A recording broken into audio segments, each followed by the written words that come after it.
কেউ যদি কোরআন খতম করে, কোরআন খতমের পরে যে ব্যক্তি দোয়া করবে তার দোয়াটা কবুল করে কে? মান খাতামাল কোরআন ফালাহু দাওয়া মুস্তাজাবা।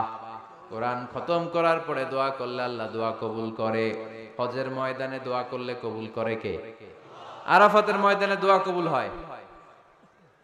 তাওয়াফ করা অবস্থায় দোয়া করলে কবুল হয়। জামজামের পানি খেয়ে মা উ জামজাম লিমা শুরিবালা, যেই নিয়তে জামজামের পানি খায় ওই নিয়ত কবুল করে কে? মুজদালিফায় দোয়া আল্লাহ কবুল করেন,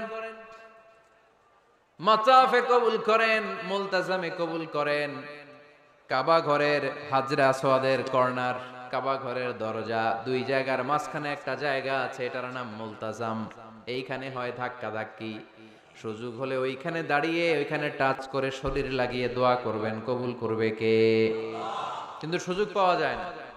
এক মাওলানা সুযোগ পাইছিল ধাক্কা ধাক্কি করে কোন রকম গেছে, যে একটা দোয়া করছে আল্লাহর কাছে, আল্লাহ জীবনে যা দোয়া করছিলাম আর যা করবো সব কবুল করে নাও। এই দোয়া করার সাথে সাথে খাইছে এক ধাক্কা, খাইয়ে অনেক দূর, তো কাম হয়ে গেছে, সমস্যা নাই। দোয়াটা কি করছিল? কি করেছিল?